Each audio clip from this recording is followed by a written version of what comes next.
Welcome to BRK news for the people. Good morning to everyone. అలాగే గెస్ట్లు BRS నేత బొమ్మర రామూర్తి గారికి, కాంగ్రెస్ నేత మిట్ట నర్సయ్య గౌడ్ గారికి, భారతీయ జనతా పార్టీ నేత ప్రేమ్ గాంధీ గారికి, political and senior analyst Bandaru Rammohan Rao గారికి, అందరికీ కూడా good morning sir. Welcome to for the people debate.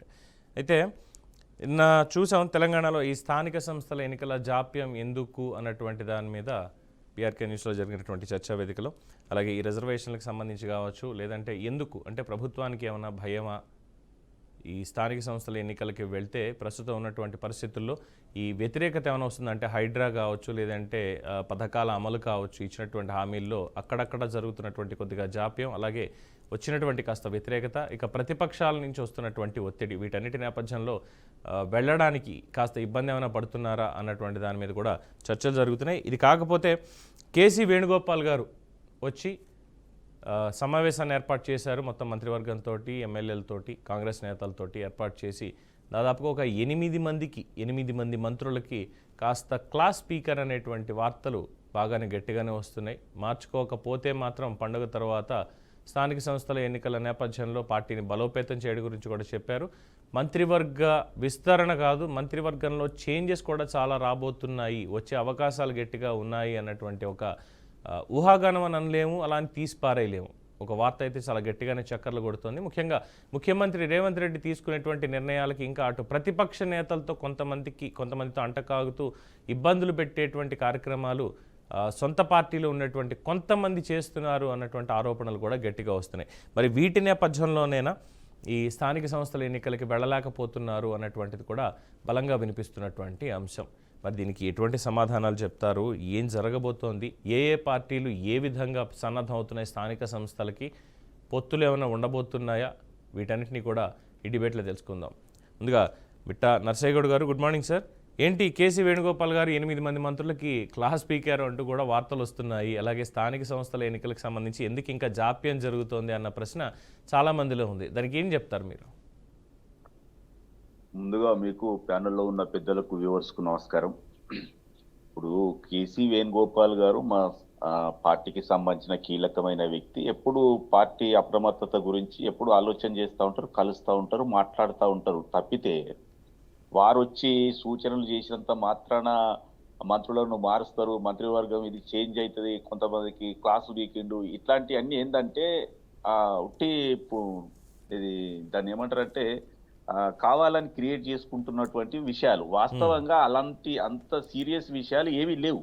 ఎందుకంటే మంత్రివర్గ కూర్పు కానీ, మంత్రివర్గంలో ఉన్నటువంటి వ్యక్తులు కానీ ఎవరు కూడా రాత్రి వరకు అంటే 16-17 గంటలు పనిచేస్తున్నటువంటి వ్యక్తులు, ప్రజలలో ఉన్నటువంటి వ్యక్తులు, వారికి సూచనలు ఇవ్వడం తప్పులేదు కదా. ఇప్పుడు 99% కొంతమంది పనిచేస్తూ ఉన్నారు, కొంతమంది 100% పనిచేస్తున్నారు అనుకుంటే 1% కూడా చేయండి అని సూచన చేయడం కూడా క్లాస్ పీకడం కిందికి రాదు కదా. ఎందుకంటే రెండో విషయం ఏంటంటే తెలంగాణలో కాంగ్రెస్ పార్టీ మీద వ్యతిరేకత వస్తున్నది, హైడ్రా తోటి ఇంకా పలానా అని చెప్పేది కూడా అవాస్తవం. ఎందుకంటే జీరో వ్యతిరేకత ఉంది. ఇప్పుడు ఎలాంటి వ్యతిరేకత కూడా లేదు. అదేవిధంగా ఇప్పుడు 26వ తారీఖు నుండి ఒక 3-4 కొత్త ఈ పథకాలు కూడా అమల్లోకి వస్తున్నాయి కాబట్టి ఆ తర్వాతనే ఇప్పుడు ఎన్నికలు జరుగుతాయి కాబట్టి మేము స్వీప్ చేయబోతా ఉన్నాం. ముఖ్యంగా భారతీయ జనతా పార్టీ కొద్దిగా క్షేత్రస్థాయిలో కొద్దిగా స్తబ్దుగా ఉన్నట్టుగా కనిపిస్తూ ఉంది. బీఆర్ఎస్ పార్టీ అయితే వాళ్ళు కేసులు, వాళ్ళ అవినీతి, వాళ్ళకి సంబంధించిన విషయాలన్నీ బయటకు వచ్చినాయి, ప్రజలలో పూర్తి స్థాయిలో చర్చ జరుగుతూ ఉన్నాయి. వారు కూడా బీఆర్ఎస్ కీలక నాయకులు కూడా అవును మేము ఇచ్చినాం చేసినాం అని ఒప్పుకుంటా ఉన్నారు. కాబట్టి వారికి కూడా ప్రజలలో పలుకుబడి తగ్గిపోయింది. కాబట్టి 100కు 100% మేము స్వీప్ చేయబోతా ఉన్నాం. కాబట్టి మేము ఎందుకు ఎన్నికలు చేస్తాం? 100% మేము స్థానిక సంస్థల ఎన్నికలు చేయాలన్న ఉద్దేశంతో మేము చేస్తా ఉన్నాం. దాని కొరకే పార్టీని సన్నద్ధం చేస్తా ఉన్నాం, మిగతా కార్యక్రమాలు స్పీడప్ చేస్తా ఉన్నాం, కార్యకర్తలతోటి ఆత్మీయ సమ్మేళనాలు చేసుకుంటా ఉన్నాం. కాబట్టి కాంగ్రెస్ పార్టీ అనేది 100% పనిచేస్తున్నటువంటి పార్టీ, ప్రజలలో ఉన్నటువంటి పార్టీ, ప్రజలలో 1% కూడా వ్యతిరేకత ఎదుర్కొన్నటువంటి పార్టీ కేవలం కాంగ్రెస్ పార్టీ మాత్రమే, అధికార పార్టీ మాత్రమే. మిగతా పార్టీలు చాలా వెనుకబడి ఉన్నాయి అనేది వాస్తవం. ప్రజలలో కూడా చర్చ జరుగుతున్నమాట వాస్తవం. కాబట్టి ప్రజలకు ఏదైతే అవసరమో అలాంటి పథకాలు ప్రకటించినాం. అలాంటి పథకాలు కొంత లేట్ అయినా మేము చేస్తా ఉన్నాం. లేట్ అయినప్పుడు లేట్ ఎందుకైందనే విషయాలు కూడా మేము ప్రజలకు చెప్తా ఉన్నాం. కాబట్టి వ్యతిరేకత అనేది ఒట్టిగా క్రియేట్ చేసినటువంటి వ్యతిరేకతే తప్ప వాస్తవమైన వ్యతిరేకత లేదు. అంటే కాబట్టి కాదు ఇక్కడ వాస్తవమైనటువంటి వ్యతిరేకత లేదు అనేటువంటి ఒక భ్రమలో కాంగ్రెస్ నేతలు ఉన్నారని భావించాల్సి వస్తోంది నిజంగానే. ఎందుకు అనంటే నిన్న జరిగినటువంటి సమావేశంలో, కలెక్టర్ల సమావేశంలో ముఖ్యమంత్రి కానీ లేదంటే చీఫ్ సెక్రటరీ శాంతికుమార్ కానీ చెప్పినటువంటిది, మీరు ఇంకా కాస్త క్షేత్రస్థాయిలోకి వెళ్లకుండా, అంటే కలెక్టర్లని, పాలనాధిపతులు ఎవరైతే ఉన్నారో, మీరు తీసుకున్నటువంటి నిర్ణయాలని అమలు చేసి ప్రజలకి తీసుకెళ్లాల్సినటువంటి వాళ్ళు ఎవరైతే ఉన్నారో వాళ్ళు ఇంకా కాస్త అలసత్వంతో ఉన్నారు, కొంతమంది తీరు మారాలి అని చెప్పారు. అంటే వీళ్ళు పని చేయకపోవడం వల్ల, లేదంటే వీళ్ళ నుంచి మీకు సపోర్ట్ అనేది పూర్తిగా లేకపోవడం, అంటే అధికార యంత్రాంగం నుంచి మీ ప్రభుత్వానికి, కాంగ్రెస్ ప్రభుత్వానికి హెల్ప్ అనేది పూర్తిగా అందడం లేదు, వాళ్ళ సహాయం అందడం లేదు, అందువల్లే ఈ వ్యతిరేకతలన్నీ కూడా ప్రజల్లో వచ్చాయన్నది మాత్రం ఇది వాస్తవంగా కాంగ్రెస్ గుర్తించాలి సార్. అయితే సార్ నేను ఏమంటున్నా, కలెక్టర్ల సమావేశంలో ముఖ్యమంత్రి గారు కానీ వీరు కానీ చెప్పిన విషయాలు ఏంటంటే, ఇప్పుడు రాబోయేది స్థానిక సంస్థల ఎన్నికలు, మళ్ళీ ప్రజలకు అందుబాటులోకి తీసుకురావాల్సిన పథకాలు వస్తా ఉన్నాయి. వీటి కొరకు ఇంకాస్త ఇప్పుడు చేస్తున్నారు, వెరీ గుడ్, నో ప్రాబ్లం. కానీ ఇంకాస్త కూడా ఒళ్ళొంచి పనిచేయవలసిన అవసరం ఉందనే కోణంలో కేసీ వేణుగోపాల్ గారు ఏ కోణంలోనైతే చెప్పినరో, ముఖ్యమంత్రి గారు కూడా కలెక్టర్లకు అదే కోణంలో చెప్పినట్టుగా భావించాలి. కానీ కలెక్టర్లు పనిచేస్తలేరు కాబట్టి వాళ్ళతోటి మాకు గ్యాప్ ఉంది అన్న ఆలోచన అది వేరు. అది ఏదేంటంటే ప్రతిపక్ష కోణంలో మనం ఆలోచన చేయదు. ప్రజలకు ఇంకాస్త, ఇప్పుడు మీరు బాగా చేస్తున్నారండి, ఇంకాస్త కూడా చేయొచ్చు కదా, ఇంకాస్త కూడా కొద్దిగా స్మార్ట్ వర్క్ చేయొచ్చు కదా, ప్రజలకు పథకాలు అందవేసే విధంగా చేయవచ్చు కదా అన్న ఆలోచన మీద చెప్పినటువంటి మాటలే తప్ప మాకేదో కలెక్టర్ అంటే అది వ్యవస్థతోటి గ్యాప్ ఉందనే విషయం కాదు.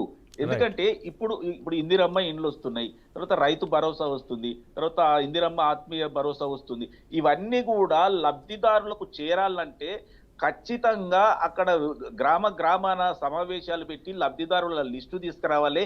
ఎవరు కూడా మిస్ కాకుండా, ఎవరైతే అర్హులు ఉన్నారో వారందరినీ కూడా లెక్కించి వారికి అందించే ప్రయత్నం చేయాలి అన్న కోణంలో మాత్రమే ఒక సూచన వీరికి చేయడం జరిగింది తప్పితే, ఏ కలెక్టర్ అన్నా కానివ్వండి, ఏ జిల్లాలో కానీ లేకపోతే ఏ రాష్ట్రంలో కానీ కలెక్టర్ అనే వ్యక్తి ఖచ్చితంగా టైం టు టైం పనిచేస్తారు. వాళ్ళు చేయకుంటే అసలు పాలనా వ్యవహారాలు జరగవు. కాబట్టి ఇంకా కాస్త ఉత్సాహం తీసుకొచ్చే విధంగా మాట్లాడేరే తప్పితే అన్ని కోణాలలో కాంగ్రెస్ పార్టీకి అనుకూలత కనిపిస్తా ఉంది. కాబట్టి ఖచ్చితంగా సుమారు 13,000 గ్రామ పంచాయతీలలో మాక్సిమం మేమే తీసుకోబోతున్నాం, స్వీప్ చేయబోతా ఉన్నామని మాత్రం నేను చెప్తా ఉన్నాను. రైట్. రామూర్తి గారు నమస్కారం. నరసయ్యగౌడ్ గారి వ్యాఖ్యలతో మీరు ఏకీభవిస్తారా? అంటే రెండు రకాలు, ఒకటి క్షేత్రస్థాయిలో వ్యతిరేకత అనేది మాకేమీ లేదు, మేము కష్టపడి పనిచేస్తున్నామని ఒకటి అంటున్నారు. రెండోది, ప్రభుత్వ యంత్రాంగం ఏదైతే ఉందో ఈ యంత్రాంగం అంతా గత 10 ఏళ్లలో మీ ప్రభుత్వానికి, మీ గత ప్రభుత్వానికి అలవాటు పడిపోయి దాని నుంచి ఇంకా బయటికి రాకుండా కాంగ్రెస్కి కాస్త దూరంగానే ఉన్నారు అన్నటువంటి వాదన చాలా గట్టిగానే వినిపిస్తోంది. దాని మీద మీ అభిప్రాయం ఏమిటి? అందరికీ నమస్కారం. నాతో డిబేట్లో పాల్గొంటున్న పెద్దలకు, బీఆర్కే న్యూస్ ప్రేక్షకులకు, వ్యూవర్స్ కు అందరికి కూడా హృదయపూర్వక నమస్కారం తెలియజేస్తూ, మిత్రులు పాపం కాంగ్రెస్ పార్టీ నాయకులు వాళ్ళు చెప్తే ఏదో ఒక ఇప్పుడు డిబేట్ లో పాల్గొన్నప్పుడు నా పార్టీ మొత్తం ఆగమైపోయింది అట్లా అయింది అని ఎవరు చెప్పరు కదా. నాకు అనిపించింది ఏంటంటే, మా నర్సయ్య గారు మొత్తం వాస్తవాలు దాచుకొని మాట్లాడుతున్నాడు. ఈ అధికారము ఎవరున్నా, ఇప్పుడు వాడలేక మధ్యలో దరువు బాగలేదు అని అన్నారట. అధికారులు ఎవరున్నా, మీరు పోయినా, వీళ్ళు వచ్చినా, ఇంకోరు వచ్చినా అధికారులు వాళ్ళే ఉంటారండి. వాళ్ళతో పని మంచిగా చేయించుకోవాలి.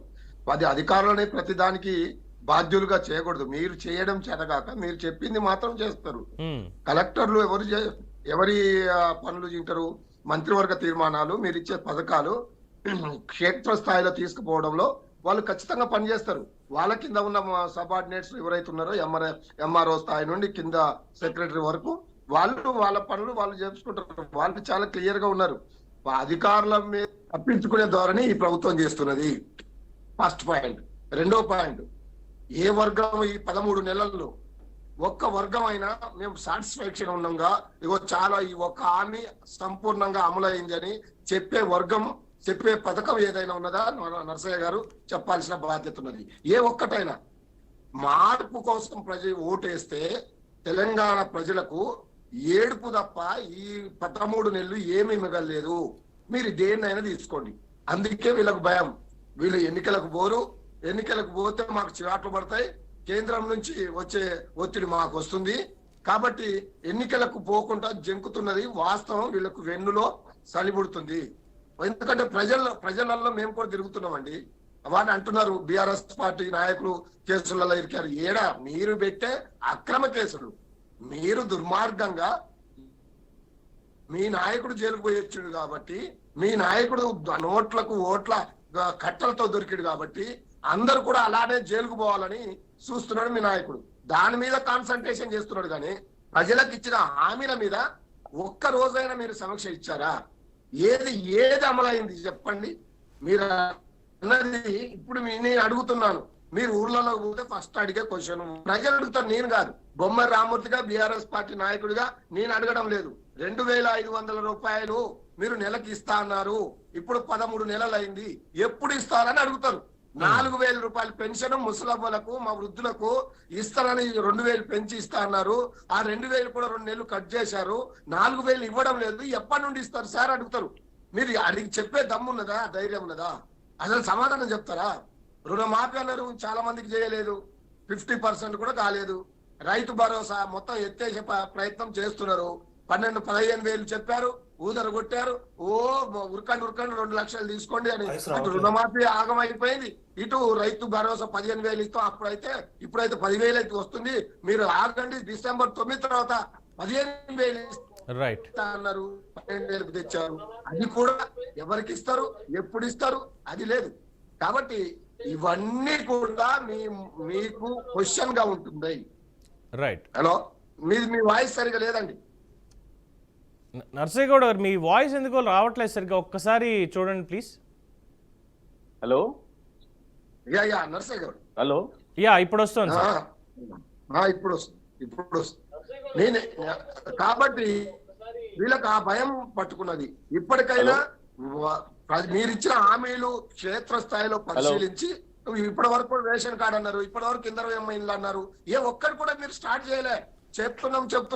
ఇప్పటికీ 3-4 సార్లు ఒక్కొక్కరి దగ్గర నుంచి మీరు అప్లికేషన్ తీసుకున్నారు. హలో, వినిపిస్తోంది రామూర్తి గారు, బాగానే వినిపిస్తోందండి. మాకు వినిపించట్లేదు, మీరు మాట్లాడేది వినిపిస్తుంది. ఓకే. కొద్దిగా అక్కడ పెంచండి. ఐ థింక్ రామూర్తి గారు ఒక్కసారి మళ్ళీ జాయిన్ అవుతారా? నేను ఒకసారి టెక్నికల్ ఇష్యూ ఉంటే నేను క్లియర్ చేసుకుంటాను. ఎస్. సో నర్సయ్య గౌడ్ గారు వారు అనేది ఏంటంటే, ప్రేమగాంధీ గారు, ప్రజల్లోకి వెళ్తే మీరు ఇచ్చినటువంటి హామీలు ఏవైతే ఉన్నాయో 2,500 రూపాయల పెన్షన్ ఎప్పుడు ఇస్తున్నారు? 13 నెలలు అయిపోయింది. అలాగే 4,000 పెన్షన్ అవ్వాతాతలకు ఇస్తున్నారు, అది ఎప్పటి నుంచి ఇస్తున్నారు? ఇతరత్ర ఇచ్చినటువంటి హామీలు ఇవన్నీ ఉన్నాయి కదా, ఎప్పుడు ఇంకా మీరు చేసేది? ఏడాది దాటిపోయింది. మరి ఇప్పటికీ ఇంకా స్థానిక సంస్థలకు మనం డిసెంబర్ ముందే కాలం చెల్లిపోతే దానికి ఎన్నికలకు వెళ్ళడానికి మీకు ఎందుకు ఇంత అడ్డొస్తోంది అని చెప్పి వారి ప్రశ్న. అలాగే పార్టీ గురించి మాట్లాడుతూ మా పార్టీ పూర్తిగా బద్నాం అయిపోయింది అని చెప్పి ఎవరు చెప్పుకోరు కదా, కాంగ్రెస్ వాళ్ళు కూడా అలాగే మాట్లాడుతున్నారు అన్నారు. ఓవరాల్గా ఆయన మాట్లాడినటువంటి ఈ 6 నిమిషాల దీంట్లో ప్రేమగాంధీ గారు ఇందాక అన్నారు, అంటే బీజేపీ స్తబ్దుగా ఉంది అని చెప్పి నర్సయ్య గౌడ్ గారు అన్నారు. మిమ్మల్ని నిజంగా స్తబ్దుగానే ఉన్నారా, లేదంటే పైనుంచి ఒత్తిడి ఏమైనా పెట్టేటువంటి కార్యక్రమం చేస్తున్నారు? ఎందుకంటే గతంలో 10 ఏళ్ల పాటు ఉన్నటువంటి బీఆర్ఎస్ దానికి అలవాటు పడిపోయినటువంటి అధికారులు ఇప్పుడు నిజంగానే కాంగ్రెస్ పార్టీకి ఇది కేవలం అది కలెక్టర్లా లేదంటే ఐపీఎస్లా ఎవరని లేదు, మొత్తం అన్ని ప్రభుత్వ రంగంలో ఉన్నటువంటి ఉద్యోగుల్లో దాదాపుగా అంటే 2 రకాలుగా జరుగుతుందన్నటువంటి వాదన చాలా గట్టిగానే ఉందండి. ఇప్పుడు హైడ్రా ఉందనుకుందాం. హైడ్రాకి సంబంధించి కీలకమైనటువంటి సమాచారాన్ని, అంటే ప్రజల్లోకి నెగిటివ్గా వెళ్ళేటువంటి సమాచారాన్ని బయటికి లీక్ చేయడాలు, ప్రభుత్వానికి దాన్ని పాజిటివ్ చేయనివ్వకుండా చేయడాలు, ఇలాంటివి కూడా చేస్తున్నారు. దీని వెనకాల గత పాలకులే కాదు, వచ్చే తరంలో మేమే పాలనకు వస్తామన్నటువంటి బీజేపీ కూడా ఉంది కాంగ్రెస్ని నిర్వీర్యం చేయడానికి. అందుకే మంత్రుల మీద కూడా ఈ మధ్యన ఎందుకంటే సూచనలను వారన్నారు, కానీ బయట మాత్రం క్లాస్ పీకడమని అంటున్నారు. నర్సయ్య గౌడ్ గారు తప్పుగా అనుకోవద్దు దాన్ని.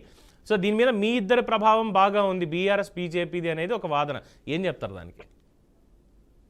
ముందుగా బీఆర్ఎస్ ప్రేక్షకులకు, అలాగే వివిధ పార్టీ వచ్చిన నాయకులకు, విశ్లేషకులకు అందరికీ నమస్కారం అండి. వాయిస్ క్లియర్ ఉందా సార్ నాది? ఎస్. విషయము వీళ్ళు సరే కాంగ్రెస్ పార్టీ వారి సొంత విషయం కాబట్టి పార్టీ అంతర్గత విషయం వారు సమర్థించుకోవడంలో నర్సయ్య గౌడ్ గారు తీసుకున్నటువంటి ఆలోచన పర్లేదు, వాళ్ళ అభిప్రాయం, దాన్ని మనం ఏం తప్పు పట్టాల్సినటువంటి అవసరం లేదు. కానీ వాళ్ళు వాస్తవాలు గమనించకపోతే రేపు నష్టం జరిగేది వాళ్ళకే. ఇవాళ మేము మాట్లాడింది కాదు, వాళ్ళ పార్టీకి సంబంధించిన నాయకుడే వాళ్ళ మీద మాట్లాడుతా ఉన్నాడు, ప్రభుత్వ వ్యతిరేకత చెప్తా ఉన్నాడు, ప్రజల్లో వ్యతిరేకత వచ్చిందని చెప్తా ఉన్నాడు, నాయకుల్లో సమన్వయం లేదని చెప్పే వాతావరణం వాళ్ళు చెప్తున్నారు తప్ప మేము మాట్లాడింది లేదు. నిజంగా కూడా మీరు చూడండి, ఈ సంవత్సర కాలంలో మంత్రులకు ఒకరికొకరికి సమన్వయం లేకుండా జరిగినటువంటి సంఘటనలు, ఎన్నో సంఘటనలు, వారు మాట్లాడిన సంఘటనలు కూడా మనం చూసినాం.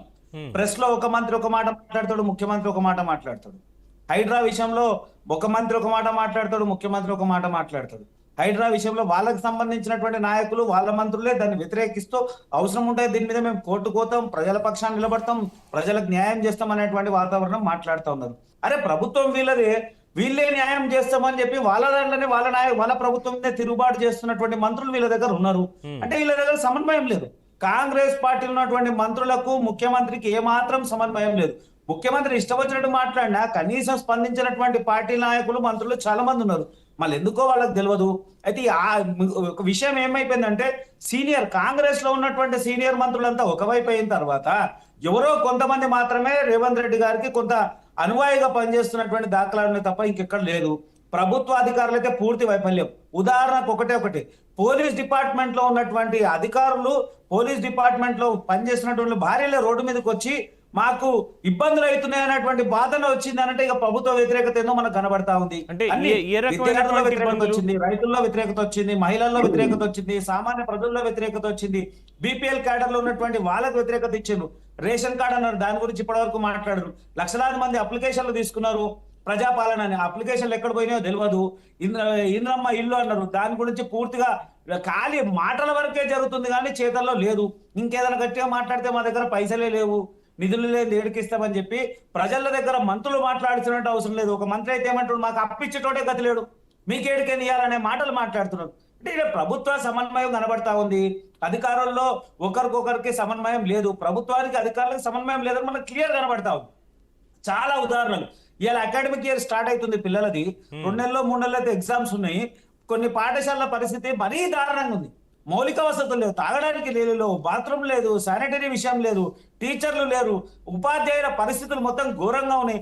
కనీస మౌలిక వసతులు చూసేటువంటి పరిస్థితి. ఆ శాఖకు మంత్రే లేడు. ఆ మంత్రే ఆయన రేవంత్ రెడ్డి కింద పెట్టుకున్నాడు, హోంశాఖ ఆయన కింద పెట్టుకున్నాడు. లా అండ్ ఆర్డర్ మొత్తం తారుమారు అవుతా ఉన్నది, ఎప్పుడు పడితే అప్పుడు అవుతా ఉంది. ఇవన్నీ సమన్వయ లోపం క్లియర్ కనబడుతుంది. ఆ పార్టీ నాయకులు, అధిష్టానం సరే తొందరగా అది ఎట్లా వాళ్ళు రియలైజ్ అయ్యారో సంతోషం, 1 సంవత్సరానికైనా ఇప్పటికైనా రిలీజ్ అయ్యారు. అయితే కాంగ్రెస్ పాలనలో కాంగ్రెస్ పార్టీ అధిష్టానం లేదా కాంగ్రెస్ నాయకత్వం ఒక చిన్న వాళ్ళది ఎప్పుడు కూడా కంటిన్యూగా 5 సంవత్సరాలు ముఖ్యమంత్రి ఉండే అనేటువంటి దాఖలాలు చాలా తక్కువ. ఎందుకంటే వైఎస్ రాజశేఖర రెడ్డి గారే ఆ యొక్క నిలబడిని ఆపి 5 సంవత్సరాలు, దాని తర్వాత కూడా ఆయన కానీ, లేకపోతే కాంగ్రెస్ 2 ఏళ్లకు 3 ఏళ్లకు జరుపుతా ఉంటది. నాకు తెలిసి ఈయనకు కూడా పెద్దగా టైం ఏమి ఇచ్చే పరిస్థితి ఏం కనబడతలేదు. బహుశా ఇంకో 6 నెలల్లో సంవత్సరానికో మళ్ళీ రేవంత్ రెడ్డిని తీస్తారు, మళ్ళీ ఇంకొకరిని ఎవరైనా పెట్టొచ్చు, లేదా ఇంకేదైనా జరగవచ్చు. అధికారులకు, ప్రభుత్వానికి పూర్తి వైఫల్యం జరుగుతా ఉంది. ఒకరికొకరికి సమన్వయం లేదు. మంత్రులకు కూడా ముఖ్యమంత్రికి సమన్వయం లేదు. అసలు మీరు పూర్తిగా గమనించుకుంటూ పోతా ఉంటే ప్రతి అంశంలో, హైడ్రా విషయంలో మధ్యతరగతి పేదవాడికి అన్యాయం జరిగింది. ధనవంతుడు ఏమైండు, వాళ్ళు ఏం కూలలేదు. మళ్ళా వాళ్ళ స్థాయికి వచ్చే వరకు ఏమన్నారు, నోటీసులు ఇచ్చుకుంటూ పోయారు. పేదవాడికి నోటీస్ కూడా లేదు, రాత్రి కూడా కొట్టేసారు. పోనీ ప్రత్యేకమైనటువంటి మార్గాన్ని ఇచ్చినటువంటి దాఖలాలు లేవు. అనేక విషయాలు ఇవాళ హైదరాబాద్ రెవెన్యూ మొత్తం దెబ్బతిన్నది. కారణం ఏంటంటే వీళ్ళు తీసుకునేటువంటి నిర్ణయాలు తీసుకున్నప్పుడు ప్రజల్లో ఆలోచన తీసుకొని వాళ్ళ వరకు ఎలా తీసుకుపోవాలి. వ్యాపార రంగాన్ని కానీ లేదా రియల్ ఎస్టేట్ రంగంలో మనం ఇచ్చేసినప్పుడు వ్యతిరేకత రాకుండా చూసుకోవాల్సినటువంటి అవసరం ప్రభుత్వం ఉంది. అది కాకుండా ఇష్టానుసారంగా నిర్ణయాలు తీసుకున్నప్పుడు జరిగేటువంటి పరిణామాలన్నీ వేరుంటాయి. ఇక్కడ మనం పూర్తిగా గమనిస్తుంటే వీళ్ళ సంవత్సర పాలన ఏం జరిగిందంటే కాలయాపన జరిగింది.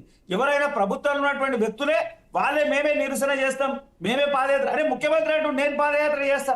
అరే నిన్ను ప్రజలు ముఖ్యమంత్రిని చేసిర్రు, నువ్వు ప్రజల పాలన చేయాలి, పాలన చేయాల్సింది పోయి నేను పాదయాత్ర చేస్తా. అరే నీకు సమస్యలు అన్ని తెలుసు, ప్రజలు నీ దగ్గరకు వస్తా ఉన్నారు, లక్షలాది మంది అప్లికేషన్లు ఉన్నాయి, పేద మధ్యతరగతి ప్రజలకు నువ్వు ఇస్తామని చెప్పి 6 గ్యారెంటీలను అమలు చేయకుండా నేను పాదయాత్ర చేస్తాను నేను అంటాడు, ఆయన పాదయాత్ర చేస్తాను ఆయన అంటాడు. అరే ఈ 2 పార్టీలు కూడా ప్రజల్ని మభ్య పెడతా ఉన్నారు తప్ప ప్రజల పాలన ప్రతిపక్షంగా హోదా ఉండాల్సినటువంటి పార్టీ ఇష్టానుసారంగా దిగిపోతా ఉన్నది. ఎవరు రెండు పార్టీలు నువ్వెంత అని తిట్టుకునేదే తప్ప ఎక్కడైనా ప్రజా సంక్షేమం కానీ పాలసీ మ్యాటర్ కానీ జరగాల్సినటువంటి అభివృద్ధి కానీ అంశాల మీద ఎక్కడైనా మాట్లాడుతున్నారా? మాట్లాడతలేరు. ఇంకా నర్సేగౌడ ఉంటారు, బీజేపీ కొంత స్తబ్దతగా ఉంది. స్తబ్దతగా ఏం లేదు. గ్రామీణ వాతావరణంలో భారతీయ జనతా పార్టీ ఇప్పుడు బలపడుతున్నాము. మీరు అంటున్నట్టు మొదట్లో బీజేపీ కొంత భారతీయ గ్రామీణ ప్రాంతాల్లో కొంత తక్కువనే ఉండే, కానీ ఇప్పుడు బలపడతా ఉన్నాం. మీరు మొదటి నుంచి చూడండి, 4% ఉన్న నుంచి 6%, 6 నుంచి 13, 14% వచ్చిన, 14 నుంచి 18, 19%కి ఓటింగ్ షేర్ మాది పెరుగుతా ఉంది. గ్రామీణ వాతావరణంలో కూడా భారతీయ జనతా పార్టీ వైపు చాలా మంది ప్రజలు చూస్తా ఉన్నారు. రేపు జరగబోయేటువంటి ఎన్నికల్లో వచ్చే ప్రభుత్వం ఖచ్చితంగా భారతీయ జనతా పార్టీ కాషాయం జెండా ఎగరబోతుంది, దాంట్లో ఏమాత్రం సందేహం లేదు. ఉదాహరణకు మీరే వేసుకోవచ్చు, 8 మంది ఎమ్మెల్యేలు 8 మంది ఎంపీలు ఉన్నాం అంటే మీరే ఆలోచించాలి కదా. ప్రభుత్వం ఆలోచిస్తుంది, మళ్ళీ దీని మీద కూడా చాలా మంది మాట్లాడుతున్నారు. విషయం చెప్తాం దానికి కూడా కాదు 8 మంది ఎంపీలు ఉన్నారు, 8 మంది ఎమ్మెల్యేలు ఉన్నారంటే ఏంటి? దానికి ఏమైనా ఒక కోడ్ లాంగ్వేజ్ ఏమన్నా ఉందా? అది తెలంగాణ ప్రజలకు మీరు చెప్పేది ఒకటే విషయం చెప్తాను. అంటే చెప్తాను, 1 నుంచి 8కి వచ్చినాము. 1 నుంచి 8కి వచ్చినప్పుడు ఇలా 8 నుంచి 55, 56 కూడా పెద్ద గొప్ప కాదు కదా. చాలా సందర్భాలు మాట్లాడు. ఒక ఎంపీ దగ్గర నుంచి 4 నుంచి 8కి వచ్చిన ఎంపీలం. రేపు మొత్తం 16 మంది ఎంపీలం అవుతాము, 65, 70 మంది ఎమ్మెల్యేలు అయితే ఖచ్చితంగా ప్రభుత్వం భారతీయ జనతా పార్టీది వస్తుంది, అంటే ఏ మాత్రం సందేహం లేదు. పనిచేస్తా ఉన్నారు. పార్టీకి సంబంధించినటువంటి అనేక కమిటీలు నిర్మాణం అవుతా ఉన్నాయి, బూత్ కమిటీలు అయితే ఉన్నాయి, ఆ కమిటీలో నిర్మాణం అయితే ఉన్నాయి, జిల్లా కమిటీలు, పార్టీ అంతర్గతంగా జరిగేటువంటి అన్ని కార్యక్రమాలు జరుగుతా ఉన్నాయి. సమస్య వచ్చినప్పుడు ఖచ్చితంగా హైడ్రా విషయంలో ముందు కూడా బీజేపీ స్పందించింది, బీఆర్ఎస్ కాదు ముందు స్పందించింది. అనేక విషయాల్లో బీజేపీ ముందుగా స్పందించింది. కొన్ని సందర్భాల్లో బీఆర్ఎస్ పార్టీకి సంబంధించినటువంటి వ్యక్తుల ప్రమేయం ఉన్నప్పుడు బీజేపీ దాన్ని కూడా ఖండించింది. ఇలా మేము ఒకటే చెప్తా ఉన్నాము, ప్రజల పక్షాన బీజేపీ భారతీయ జనతా పార్టీ ప్రతి క్షణం పోరాడుతున్నది, దాంట్లో ఏమాత్రం సందేహం లేదు. వాళ్ళ పార్టీలో ఉన్నటువంటి లొసుకుల్ని సరి చేసుకోకపోతే వాళ్ళ పార్టీ పూర్తి ఇదయ్యేటువంటి ప్రమాదం ఉంది తప్ప ఇంకేం లేదు. అది మేము మాట్లాడతలేం కదా, వాళ్ళ పార్టీ నాయకులే చెప్తా ఉన్నారు కదా సమన్వయం లోపం ఉంది అని. ఆ సమన్వయ లోపాన్ని సరిదిద్దుకోవాల్సిన అవసరం కాంగ్రెస్ కు ఉంది, లేకపోతే నష్టపోతారు. ఇలా ఏ రంగంలో వ్యతిరేకత చెప్పండి, ప్రతి దాంట్లో ప్రతి శాఖలో వ్యతిరేకత కనబడుతుంది, అభివృద్ధి కనబడనటువంటి పరిస్థితులు చాలా కనబడుతున్నాయి. కోలుకోవాల్సినటువంటి అవసరం కాంగ్రెస్ పార్టీ. రైట్ గాంధీ గారు. రామ్మోహన్ రావు గారు good morning. Good morning Pavan గారు. మిట్ట నర్సయ్య గౌడ్ గారు ఏమో మాకు చెప్పింది, ఒక స్కూల్ ఉపాధ్యాయులాగా కేసీ వేణుగోపాల్ గారు వచ్చి ఎవరు మీరు స్టూడెంట్లు అందరూ కూడా ఏమైనా తప్పులు ఉంటే పొరపాట్లు ఉంటే ఇగో ఇవన్నీ సరి చేసుకోండి, కలిసికట్టుగా ముందుకెళ్ళని చెప్పారని ఆయన అంటారు. రామ్మూర్తి గారు ఏమో అబ్బెబ్బే ఇదేం లేదు, వాళ్ళు నిజంగానే వ్యతిరేకత ఉంది, వాళ్ళు తిట్టుకుంటారు, బయటికి చెప్పరంతే అని ఆయన అంటారు. ఇక ప్రేమ్ గాంధీ గారు అయితే ఇద్దరిని చూసి వాళ్ళిద్దరే ఇన్నాళ్ళు ఈ 10 ఏళ్ల పాటు మొత్తం ప్లస్ ఇప్పుడు కూడా తెలంగాణ సమాజాన్ని ఇలా చేస్తున్నారు, వ్యతిరేకత అంతా వాళ్ళ మీదే ఉంది, వచ్చేది మేమే అని ఆయన అంటారు. ఇంతకీ ఉండేది ఎవరు, వచ్చేది ఎవరు, వెళ్ళిపోయేది ఎవరు? మీరు నేనైనా ఉంటామా? మనం శాశ్వతం పార్టీలో శాశ్వతం, ఏ పార్టీలో ఉంటారో తెలియదు. కానీ పవన్ గారు మీకు అట్లాగే నర్సయ్య గౌడ్ గారికి, రామ్మూర్తి గారికి, ప్రేమ్ గాంధీ గారికి, మనకి బీఆర్కే న్యూస్ ప్రేక్షకులకు నమస్కారం. Good morning sir. నేను 2 విషయాలు మాట్లాడతాను. ఒకటేమో అంతర్గతంగా పార్టీలో ఏం జరుగుతుంది, తర్వాత బయట పరిపాలనలో ఏం జరుగుతుంది. పార్టీ వేరు, పరిపాలన వేరు, రెండు ఒక కన్నడ గీత ఉంటుంది, ఒకసారి కలగలుతుంటాయి రెండు కూడా. నేను 50 ఏళ్ళ జర్నలిస్ట్ గా అన్ని చూసిన వాడిని కనుక నేను ఒక మాట చెప్తున్నాను, పార్టీలో ఇది సూక్తి ముత్యవాడు ఉంటూనే ఉంటుంది. ఎందుకంటే 1 ఇయర్ తర్వాత కూడా పార్టీ సమీక్ష చేసుకోవడం ఉండదు కనుక ఉన్నది. ఇప్పటికే మనకు కాంగ్రెస్ పార్టీలో ఒక 2 వర్గాలు ఉన్నాయని నేను అనుకుంటున్నాను. ఒరిజినల్ కాంగ్రెస్ ఒకటి, రెండోది ఏమో మన ఈ మధ్యన చేరిన వాళ్ళు, అంటే వేరే పార్టీని చేరిన వాళ్ళు 2. మూడోది ఇది హైబ్రిడ్ నాయకత్వం అనే మాట ఉంది. ఇది తప్పు కాదు మాట, హైబ్రిడ్ నాయకత్వం. హైబ్రిడ్ ఎప్పుడు కూడా కొంచెం పంటలు ఎక్కువ వస్తాయి, కానీ చీడబిడ్డల బెరుగు కూడా ఉంటుంది, 2 ఉంటాయి. ఏమంటున్నా అంటే మరి ఈ 3 అంటున్నా కనుక ఈ దీపాదాస్ మున్షి మీద, అంటే కాంగ్రెస్ లో మొదటి నుంచి అంతర్గత ప్రజాస్వామ్యం ఎక్కువ, కానీ ఒక్కదానిలో మనం మెచ్చుకోవచ్చు. కాంగ్రెస్ పార్టీ సముద్రం లాంటిది కనుక అందరినీ ముడుచుకుంటది, అన్ని పార్టీలు దాటిన తర్వాత అక్కడికే వస్తారు చాలా. దానిలో అంతర్గత ప్రజాస్వామ్యం ఎంత ఎక్కువ అంటే బయట తిట్టుకున్నా కొట్టుకున్నా మళ్ళీ కలిసి పనిచేస్తారు, అధికారం కోసం పనిచేస్తారు. అధికారం వచ్చిన తర్వాత కూడా లోపల ఎన్నున్నా కూడా బయటకు కనపడకుండా పనిచేస్తారు. అందులో దీపాదాస్ మున్షి మీద అనేక ఆరోపణలు పోయినట్టు ఒకటి తెలుస్తుంది మనకు. లీకేజెస్ వచ్చినాయి, వాళ్ళే స్పష్టంగా ప్రకటించాను కూడా. ఏది ఒకరికి మద్దతు చేస్తున్నారు, లేకుంటే హైబ్రిడ్ నాయకత్వానికి కొత్తగా వచ్చిన వాళ్ళకి మద్దతు అవుతుంది, అసలైన కార్యకర్తలకు అన్యాయం జరుగుతుంది అని కాంగ్రెస్ పార్టీగా నర్సయ్య గౌడ్ గారు చెప్పకపోవచ్చు, కానీ బయట అవన్నీ అనుకుంటున్నారు కనుక వాళ్ళే లీక్ చేశారు కనుక అది జరుగుతున్నది. రెండోది ఏంటంటే ఎప్పుడు కూడా పర్మనెంట్ మన ఎవరైతే మన ఇన్ఛార్జీలు ఉంటారో వాళ్ళ మీద ఆరోపణలు కూడా ఉంటాయి. ఎందుకంటే కలిసి పనిచేయాల్సి వస్తుంది, అక్కడే ఉండాల్సి వస్తుంది కనుక. రెండు అధికార కేంద్రాలు ఉన్నాయి. ఒకటేమో మనకు గాంధీ భవన్, రెండోదేమో దీపాదాస్ మున్షి ఇంట్లో అని ఒక మాట అంటున్నారు. మరి ఇంతవరకు నిజమని వాళ్ళు చెప్పాలి. దీపాదాస్ మున్షి అన్ని సమీక్షలు అక్కడికి చేసుకుంటుంది అనే మాట వచ్చింది కనుకనే ఇద్దరి మధ్యన ఇటు పర్మనెంట్ ఇన్ఛార్జి దీపాదాస్ మున్షి అట్లాగే కాంగ్రెస్ నాయకత్వం మధ్య మిగతా నాయకుల మధ్యన సయోధ్య కుదిర్చడానికి మన వేణుగోపాల్ గారు వచ్చారు. వేణుగోపాల్ గారు చాలా సీనియర్, ఎవరికి సంబంధించిన అయితే చాలా సంయమనం గలవాడు, అధిష్టానంలో వీళ్ళందరికంటే మంచి పలుకుబడి ఉన్నవాడు కనుక ఆయన వచ్చి ఏమన్నాడు, తప్పనిసరి చెప్తారు. పార్టీ అన్నప్పుడు 1 year అయింది, మీరు ఏం చేస్తున్నారు, పార్టీ కార్యకలాపాలలో పాల్గొనే కథ లేదు. ఈ మధ్యన పిసిసి అధ్యక్షుడు మారిన తర్వాత కూడా ఒక కొత్త వరం మొదలైంది. నాకు తెలిసిందంటే గాంధీ భవన్ లో మంత్రులను కూర్చుని పెడుతున్నారు అక్కడ. అది మంచిది అంటున్నా. అంటే పార్టీకి ప్రభుత్వానికి అనుసంధానం చేసేది మంత్రులే కనుక వాళ్ళని కూర్చుని పెడుతున్నారు.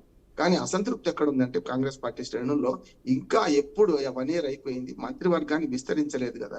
యాక్చువల్ గా ప్రజలకు ఎంతమంది మంత్రులు ఉన్నారు, అందులో ఏ శాఖ ఎవరు చేస్తున్నారు ఇప్పటికీ స్పష్టత ఉండకపోవచ్చు. వాళ్ళ మంత్రులకు ప్రజలకు కావాల్సింది పటేల బొర్రవంకర అంటే అంబలి కారకుండా చూడరా అని అంటే వాళ్ళ పని కావాలంటే తప్ప మంత్రి ఎవరు సమస్య లేదు.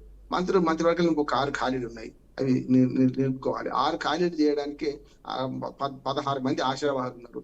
ఏం చేద్దామని పార్టీ ఉంటది. ఇప్పుడు ఒక వడ్డించేవాడు మనవాడైనా కూడా అక్కడికి వచ్చే కల్లా అనేక సామాజిక వర్గాలని పనిచేస్తే కనుక అది ఉంటుంది. రెండోది ఏంటంటే మన ఏమంటారు నామినేటెడ్ పదవులు ఇవ్వలేదు అనే అసంతృప్తి కూడా కార్యకర్తలు ఉంది. 1 year అయిపోయింది, పుణ్యకాలం కాస్త ఇక 3 ఏళ్లే మిగిలింది. చివరికి 6 నెలల ముందు ఎన్నికలు అయితే కనుక ఈ 3 ఏళ్ల లోపల మనకు పదవులు ఇస్తారా లేదు అనే సమస్య అనుకోండి. ఈ కార్పొరేట్ పదవులలో మన నామినేటెడ్ పదవులు ఎట్లా ఉంటుంది అంటే 2 ఏళ్లకి పరిమితం అవుతాయి కనుక మళ్ళీ రెండోసారి ఇచ్చే అవకాశం ఉండాలనుకుంటే మరి 2 ఏళ్ళు పంచుకున్నా కూడా 4 ఏళ్ల లోపల అయిపోతుంది కదా గవర్నమెంట్ పదవి కాలం. అందుకని ఇవి పార్టీలో ఉంటాయి. రెండోది ఏంటంటే ఇప్పటిదాకా మన రేవంత్ రెడ్డి గారిని వ్యతిరేకించిన వాడు మాత్రం బహిరంగంగా సమర్థిస్తున్నారు. ఉదాహరణకు కోమటిరెడ్డి వెంకటరెడ్డి గారిని తీసుకోండి. కోమటిరెడ్డి వెంకటరెడ్డి గారు గతంలో 100 కోట్లు ఇచ్చిన కొనుక్కొని వచ్చిన వాళ్ళు అధిష్టానం మీద ఆరోపణ చేసిండు రేవంత్ రెడ్డి గారు పిసిసి ప్రాజెక్ట్ అయినప్పుడు. ఇప్పుడు నిజంగా నిన్న మనం చూడండి ఎన్ని సభల్లో చూస్తే మన ముఖ్యమంత్రి అంటున్నారు. అది సహజమే. కానీ మంత్రుల్లో సయోధ్య లేదు అని ఒక మాట వస్తున్నది బయట. నాకు తెలిసిన టాక్ ఏంటంటే ఇప్పుడు గతి లేని సంసారం చేయొచ్చు, కానీ శృతి లేని సంసారం చేయడం కష్టం కనుక కొంత అది ఒకటి వస్తున్నది. ఒకరిద్దరు మంత్రులకు మాత్రమే రేవంత్ రెడ్డి గారి దగ్గరగా ఉన్నారు, మిగతా మంత్రుల మాటలకు విలువ లేదు అనేది ఒకటి వస్తున్నది. కనుకనే వాళ్ళు అప్పుడప్పుడు సమాచార లోపం వల్ల ప్రభుత్వంలో ఏం జరుగుతుందో తెలియకపోవడం వల్ల కొన్ని ప్రకటనలు చేస్తున్నారు. ఉదాహరణ చెప్తాను నేను. 28 డిసెంబర్ నుంచి మీకు రైతులకు ఇచ్చే 12,000 6,000 ఇస్తామని అన్నారు.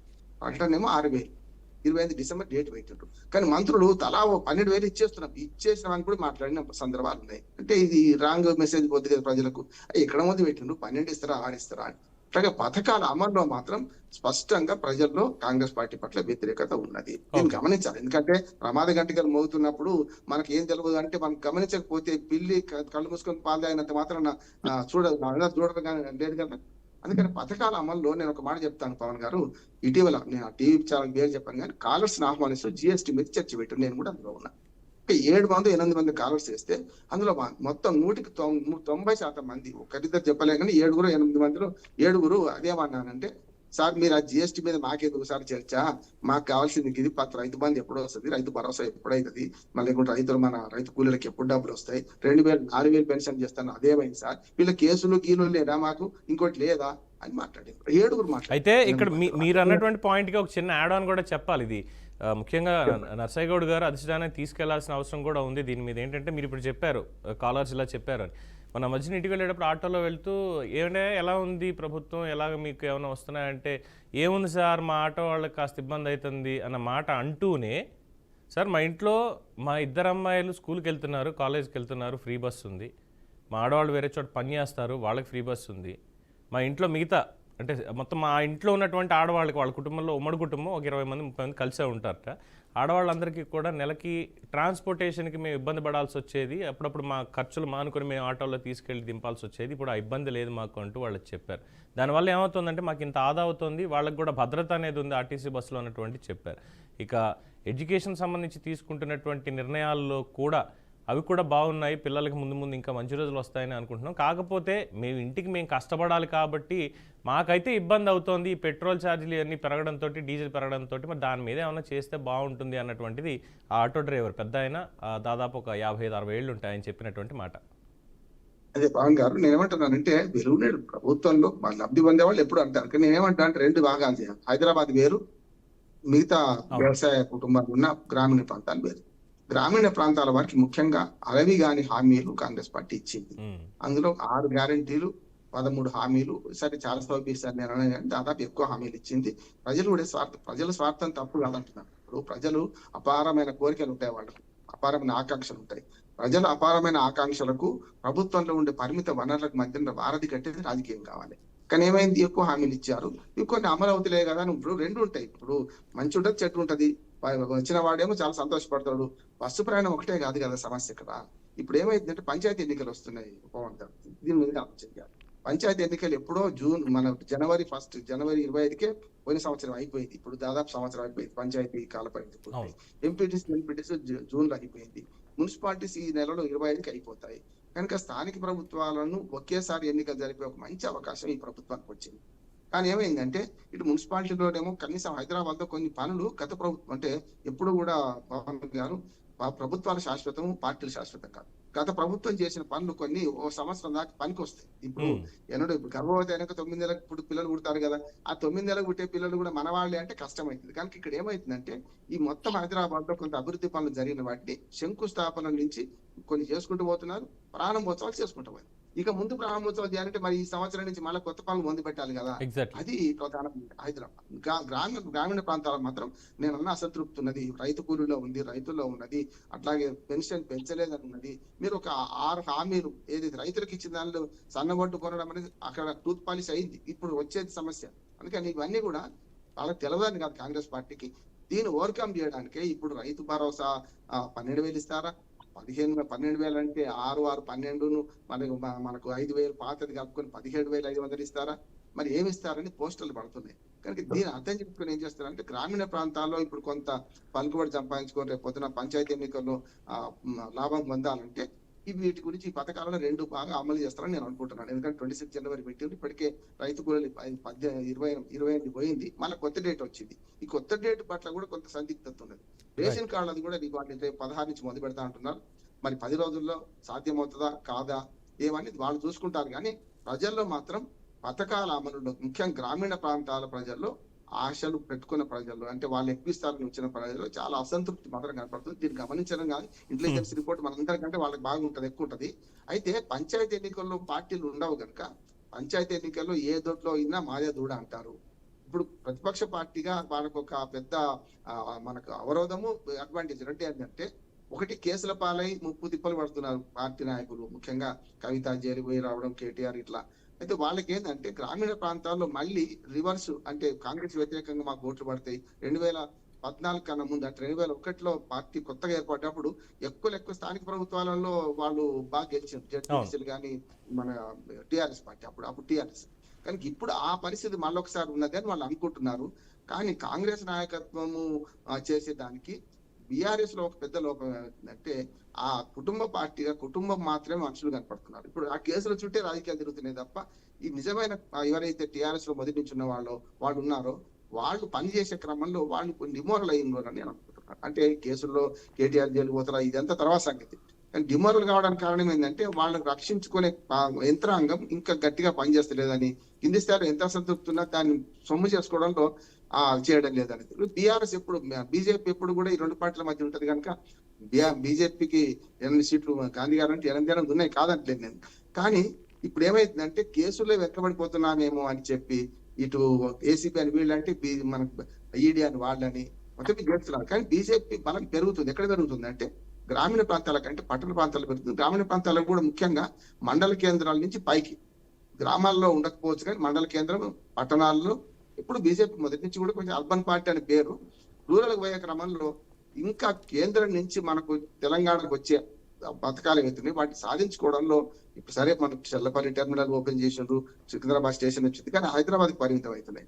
గ్రామీణ ప్రాంతాల్లో ఈ మన రైతు సమ్మాన్ యోజన ఏదో 10,000 చేస్తామన్నారు, అది చేయడం కానీ ఇతరత్ర గ్రామీణ ప్రాంతాల్లో వేడుకోవడానికి ఇంకా కొంత టైం పడుతుందని నేను అనుకుంటున్నాను. అంటే రెండు ప్రధాన పార్టీలు ఉంటే, ఒక ప్రాంతీయ పార్టీ, ఒకటి జాతీయ పార్టీ కాంగ్రెస్ ఉంటే గ్రామాల్లో, ఇంకొక జాతీయ పార్టీగా రావడానికి, మూడో పార్టీగా రావడానికి గతంలో కంటే ప్రయత్నం చేస్తుంది. పొత్తు లేకుండా 8 పార్లమెంట్ 8 అసెంబ్లీ సీట్లు వచ్చినాయి కనుక ఎవరితో పొత్తు లేకుండా గతంలో మన టీడీపీతో ఉన్నప్పుడు కానీ ఇతరత్ర వచ్చిన సందర్భాలు ఉన్నాయి. 2014 5 సీట్లు వచ్చినాయి బీజేపీకి. కానీ ఇప్పుడు 8 సీట్లు రావడం వల్ల పార్లమెంటు మెంబర్లు ఏం చేస్తున్నారు, మన తెలంగాణకు అనుకోవాలి వస్తున్నది.